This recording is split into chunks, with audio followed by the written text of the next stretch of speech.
Le petit pétéreuse, donc ça va bien, moi ça va. Merci, très bien. Tu as vu, tu as l'œil tout neuf. Bah non, tu as pas vu toi, mais tu sais peut-être même pas. J'ai cassé mon objectif sur une vidéo précédente.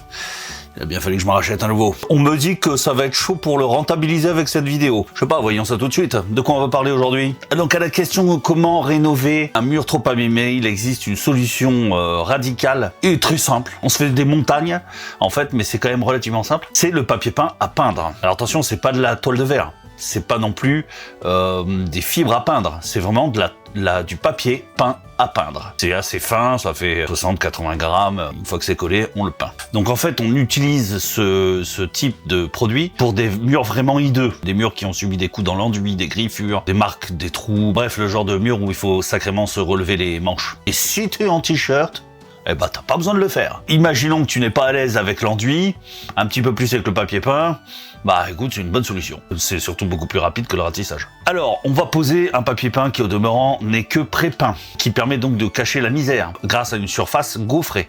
J'adore les gaufres. Quand je dis gaufré, c'est que sa surface n'est pas lisse, arrête de faire E, mais plutôt à relief. Enfin, faible relief, hein. C'est pourquoi. Premièrement, il faudra impérativement reboucher au reboucheur les plus gros trous et imprimer le subjectif s'il ne l'est pas bloqué. Mais ça, je te laisse une autre vidéo. Là, ça apparaît là. Ne t'inquiète pas, c'est la magie. Bah, si ça n'apparaît pas, laisse-le en commentaire, c'est que je l'ai oublié. Cette autre vidéo qui parle en détail de l'importance de l'impression. Alors ici, le mur a été rebouché, surtout en partie basse parce que des plaintes ont été enlevées. Il a été entièrement imprimé, comme tu peux le voir, il est tout blanc, il est tout propre, tout beau, parce que c'était du plâtre brut. Alors ces revêtements de rénovation sont parfois adjuvanté par une fibre naturelle, de la ouate de cellulose, du papier, si tu préfères, des fibres de papier. Sur le produit que je vais apposer là sur le mur, pas du tout. C'est vraiment un papier peint, tout ce qu'il y a de plus classique. À la différence, c'est que il est pré-peint en usine et qu'il faudra absolument le peindre une fois qu'il sera appliqué. Cette fibre a donc été achetée dans un magasin Uniqalo. Tu peux même d'ailleurs faire des bonnes affaires. Celui-ci, c'était une promotion parce que c'était une fin de série ou je ne sais plus. Là, l'avantage, c'est qu'il n'y a pas de bain puisque tu vas le repeindre. Je voudrais pas dire de bêtises, mais je crois que je l'ai payé une vingtaine d'euros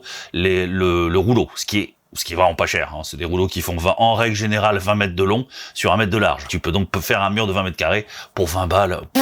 Alors certes, il va falloir le peindre, mais bon, c'est pas cher. Sur celui-ci, il avait une petite structure, vous le verrez pas sur les images parce que je l'ai pas filmé de très près, mais il avait une petite structure très fine. C'est très discret, ça passe bien. Donc les motifs, hein, il en existe autant qu'il existe de magasins, j'ai envie de te dire. Donc il faudra se déplacer et voir ce qu'ils vendent à ce moment-là. Alors avant de commencer, je prends mon rouleau, juste pour voir combien il va me falloir de lait et où je peux commencer. Ça me permettra également de voir où vont tomber mes raccords, parce qu'ici il y a une difficulté comme tu peux le voir, enfin je sais pas si tu l'as vu, le radiateur en fonte qui n'a pas pu être enlevé. Alors on pense à faire l'égrenage, là j'ai pas tout filmé, j'ai pas pensé à tout, ouais, je l'ai filmé mais après, j'ai déjà commencé, bon bref.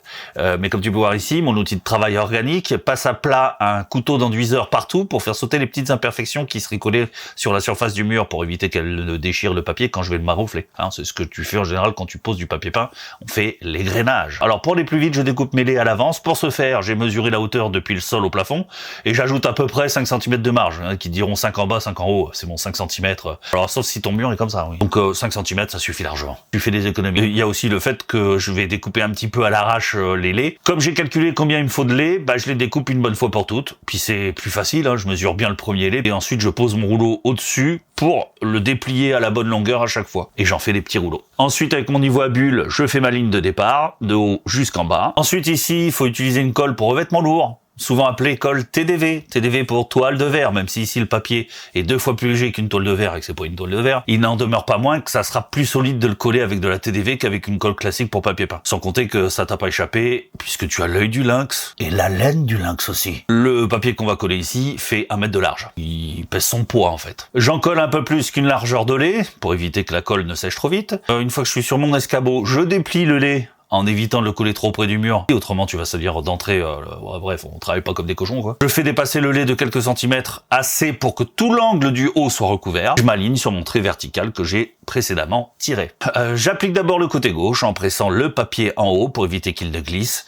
je donne quelques petits coups de main, la paume à plat, pour aplatir grossièrement le papier et j'applique le bas du papier peint tout en suivant ma ligne. Ensuite seulement je maroufle. Ici j'utilise un couteau à maroufler, c'est des couteaux en plastique à maroufler. Quand tu utilises cet outil, n'appuie pas comme un malade parce qu'autrement tu vas étendre le papier qui est mouillé et quand la colle va sécher, le papier va reprendre sa taille initiale. Tu vois, il va faire...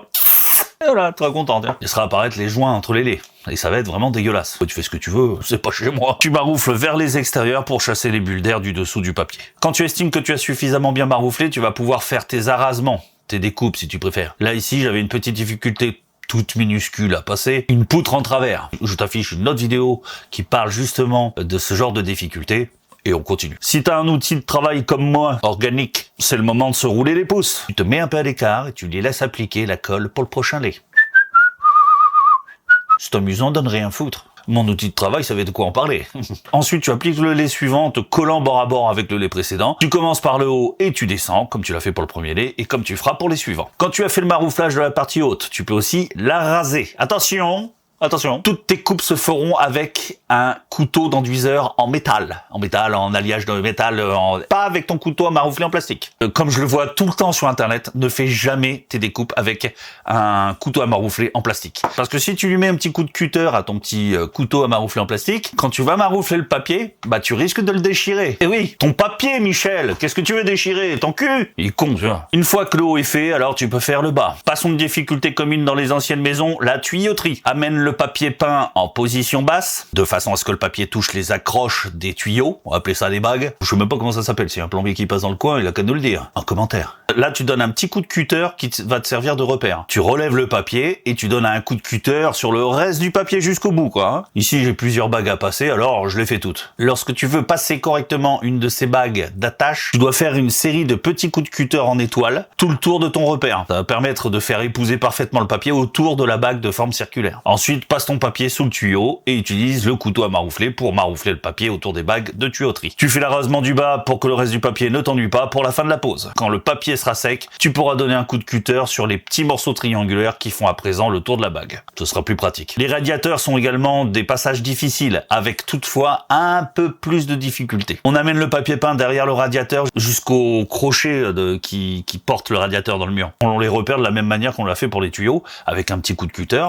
Ensuite, on relève le papier et on fait une découpe rectiligne jusqu'en bas du lait. Je découpe la partie intérieure entre les deux crochets, elle sert à rien. Hein. Là, de toute façon, dans ce cas-là, on pouvait pas passer une patte de lapin, elle passait quasiment pas. Donc, on n'aurait pas pu faire autrement. Je retourne le papier et là, je remets une bonne couche de colle. Simplement, alors je le fais délicatement pour pas en foutre partout, là t'as l'impression que je fais ça comme un porc, mais pas du tout, je l'ai posé sur le papier pour que ce soit plus pratique, mais j'évite de déborder, quoi, si tu veux. Puis quand je veux faire vraiment le bord, je lève le papier et je colle, tu vois, je ne suis pas abruti, hein, on va dire, mais je suis pas abruti à ce point, quoi. Puis je passe le lait tout doucement pour le mettre à sa place, je le passe tout doucement derrière le radiateur, sans tirer le papier.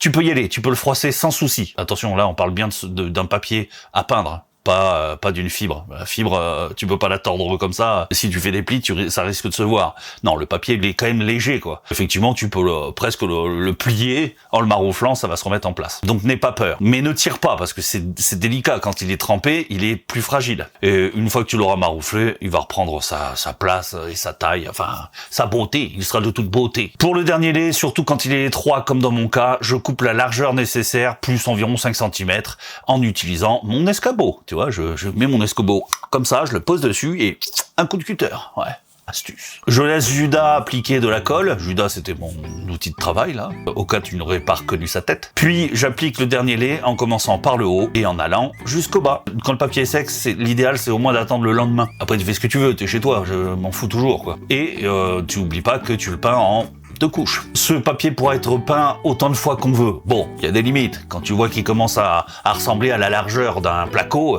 t'arrêtes. Et là, il y aura bien quelqu'un pour me dire, oui, mais alors qu'est-ce qu'on fait à ce moment-là? Mec, tu seras mort. C'est tes enfants qui feront quelque chose. Si tu mets une couche de peinture tous les 4-5 ans sur ton mur, va te falloir 100 ans avant d'arriver à une largeur de placo. Allez, voilà, tu bouges, tu trembles, tu as peur. Non, tu n'as pas de quoi avoir peur. Merci de m'avoir suivi jusqu'au bout de cette vidéo. Je vous dis à bientôt pour de prochaines aventures. Voilà, petit nouvel objectif. Oh, que t'es beau. J'espère dis donc que t'as pas de rayures. C'est là où je mets ça sur le PC puis je vois des rayures partout. Je fais pleurer ma race. Allez, je te dis à bientôt. Au revoir.